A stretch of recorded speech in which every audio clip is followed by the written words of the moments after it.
What's up, Jags Nation? This is another episode of Duuuval Against Ya'll. I'm your host, Zach. You can find me on Twitter at blind_side_73. This is another episode on the Towards the Towers Network. Make sure to hit that like and subscribe button and comment below if there's anything you want to continue this conversation. We will gladly reach out on this. You can find all of our content and stuff like on this and articles and all cool content on towardsthecows.com. Make sure to check out our sister network at the CFB Nation. Also on YouTube here. Throw us an podcast and iTunes review. It just helps us out. If you want to discuss more things, be sure to hit me up on Twitter, or you can hit Coach Sheps. But today we're going to be talking about some underrated players to be watched with training camp starting now.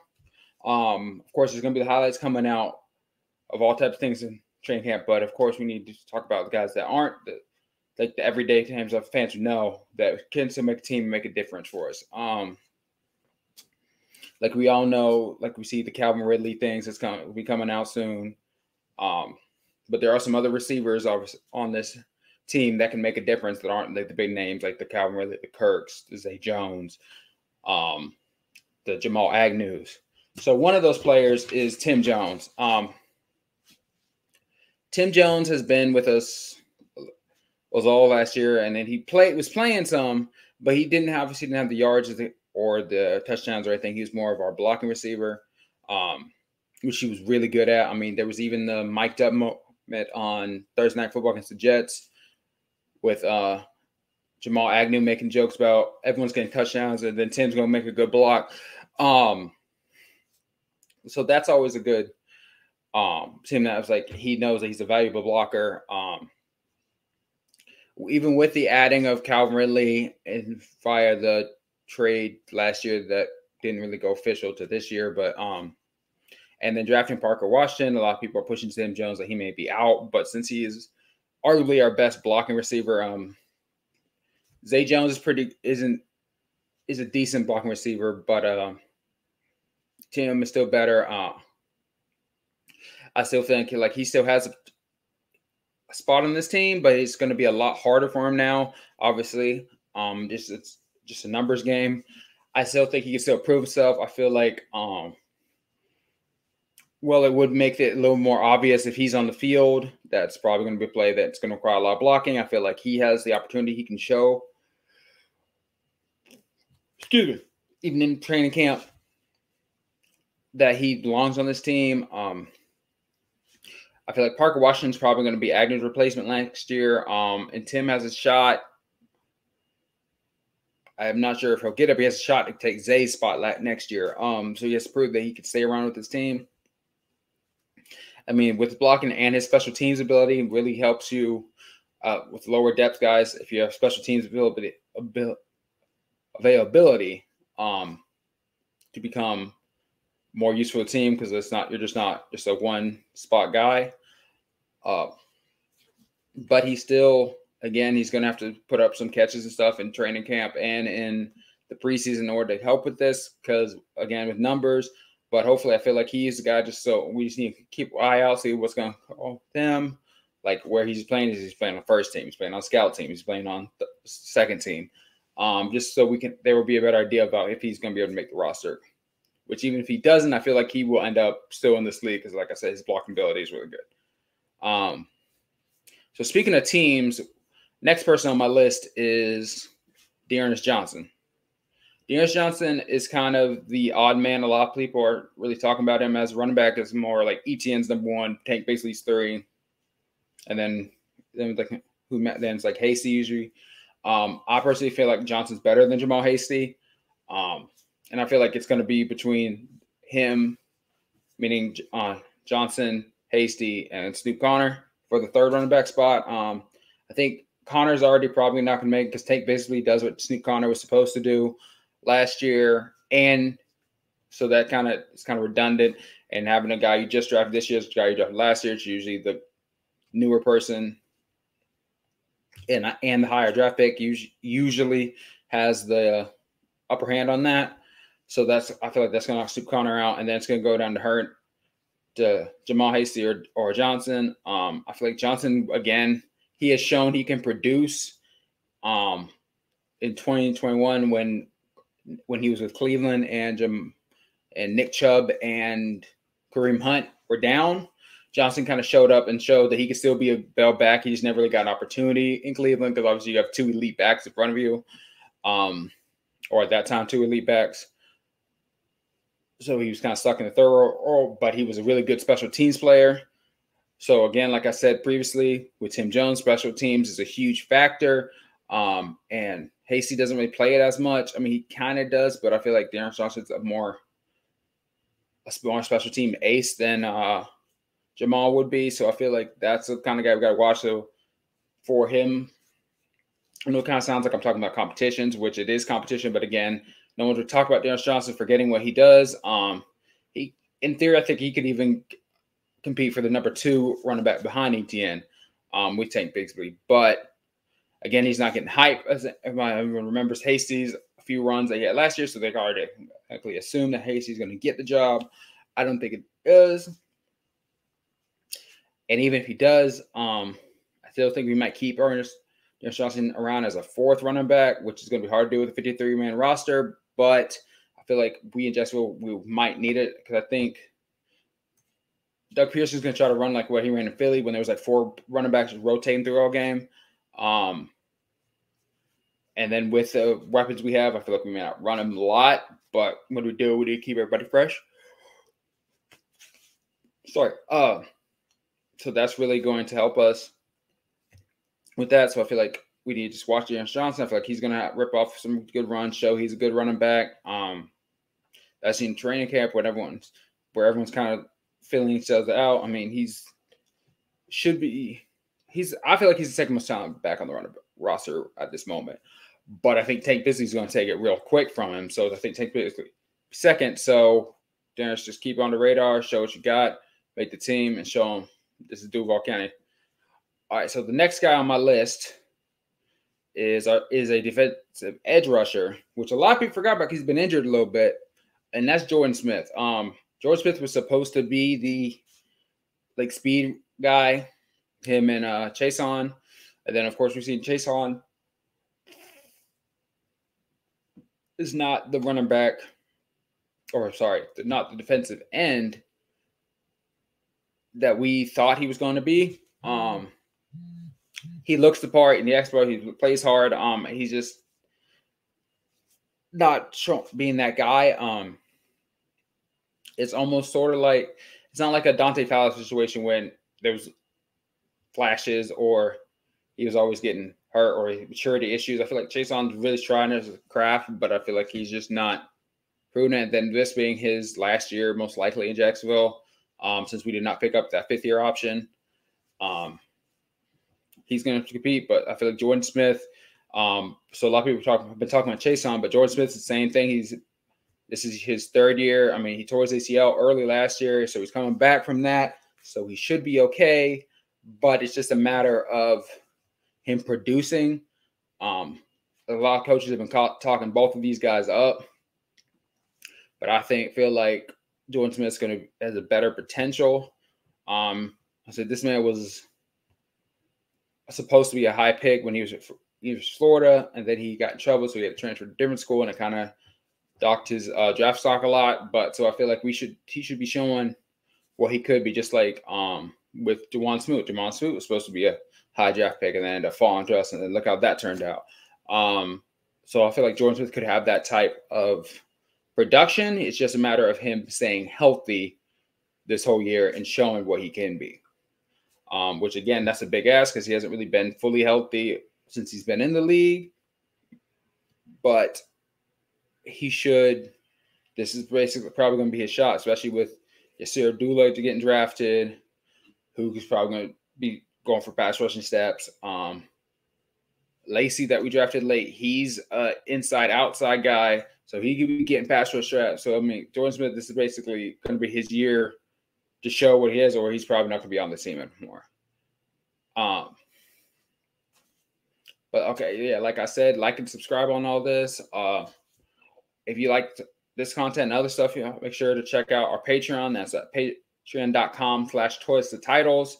There's a whole bunch of different tiers. So no matter what your financial situation is, if you want to give to us, there's not like a huge obligation to it. You can cancel your time if you need to. Starting at $1.50, going all the way up to $20 a month. There's all these different cool ideas that we have for it. And we have some tiers get you free merch. Some tiers get you help with their fantasy league, with your personal fantasy league. Other ones help you with from your individual team within that league to your league in general. Some waiver wire pickups. There's a whole bunch of really cool stuff on there. Make sure to check it out. And then, like I said, any tier you can that can really help us help the team, so we can keep putting out these videos for y'all, because I know you guys really like this. So just make sure to check all that out for us. All right, so I got a few more people on this under the radar list. The next two guys are in the same position group, and they're very similar boats, I guess would be the word. And that's Luke Farrell and Garrett Pence. I mean, they're both gonna be tight. They're both tight ends. They're probably both gonna be competing for the tight end 3 spot. With of course Evan Ingram and Brenton Strange being 1 and 2. Farrell should be getting more, especially with his block, because he's more of a blocking, and then Prince is more of the receiving tight end. But Farrell would be stepping up into the Chris Manhurt spot as the blocking tight end. The only issue with that is his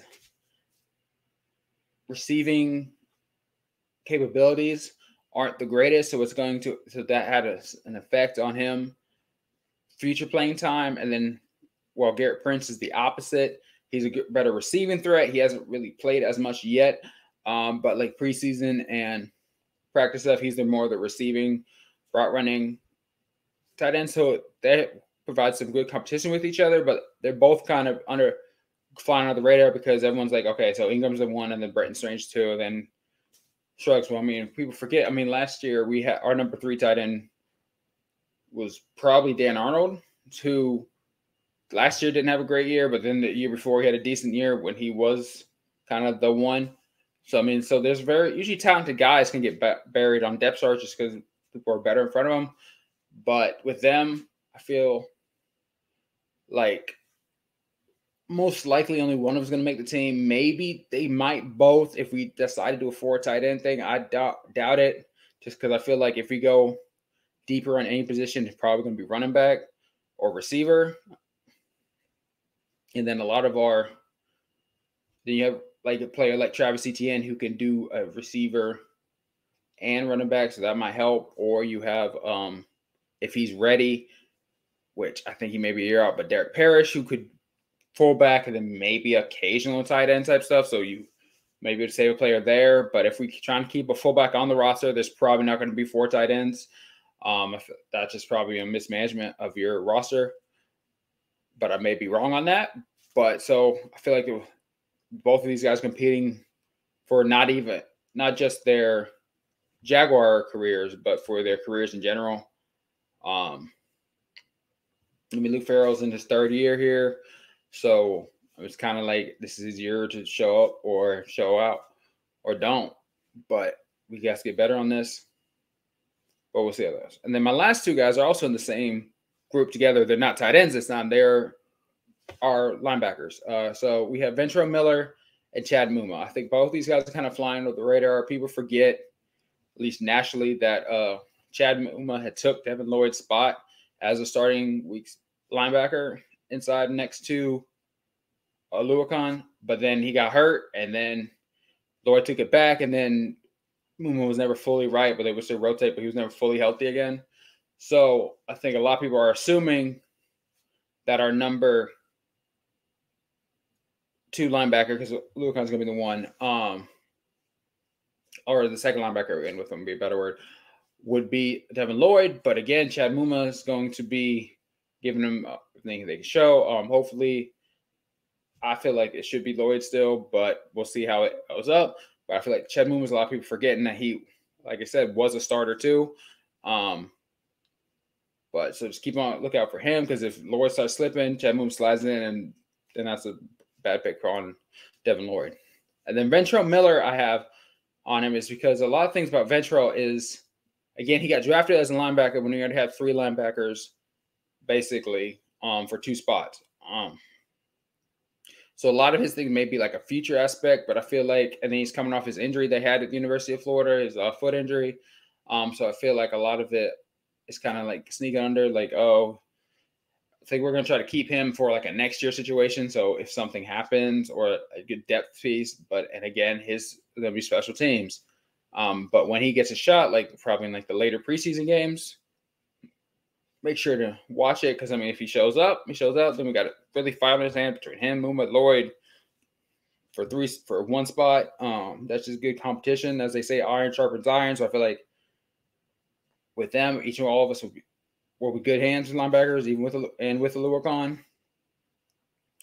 So it all depends on how healthy he is, and the same thing and with Muma, it's health. But if these guys ball out, I feel like we can become, all this is really good depth pieces, and depth is what you need in this league. I feel like our depth kind of got tested a little bit while we stayed healthy last year. Just more of a like getting breathers and putting the backups in for stuff. A lot of teams kind of picked us apart when the vet was in, or picked at certain positions.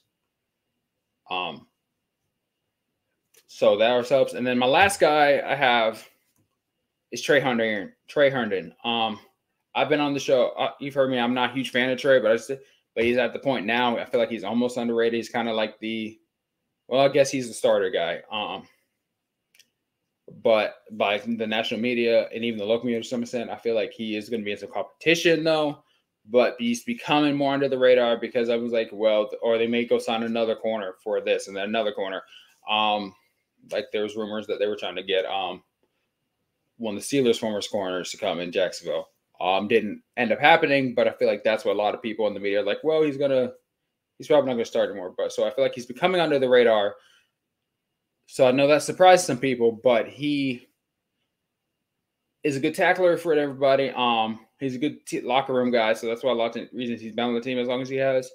So he may not seem underrated, but I personally feel like he is under the radar, and maybe he'll finally have the year that he'll blow up. Because I mean, even we have a tendency in Jacks, our nickel corners have never been our elite corners or elite playmakers. Like even going back to like Saxby and Aaron Colvin, he never really had interceptions or anything. So he had one in the playoffs, if I remember right. He never really had a lot in the regular season. So maybe that's a Trey Herndon situation. Just getting better as the season goes, but we'll see how this goes. So that's my list of everybody who I feel like is under the radar for training camp now that it's started up. I'm just glad we're back into football. We can start watching stuff. We're going to get highlights, clips going everywhere. I just can't wait for week 1. But, of course, we're going to keep doing this show. Next week, we have a new special episode, so make sure to tune into that. Just remember, family, this Duuuval. What's up, Title Tribe? We appreciate you watching the show. If you want to catch up on all of our college football content, make sure you subscribe to the CFB Nation by clicking their link below. Make sure you subscribe to the Toilets Titles Podcast Network by clicking our link below. And make sure to catch our other content by watching these videos to the side.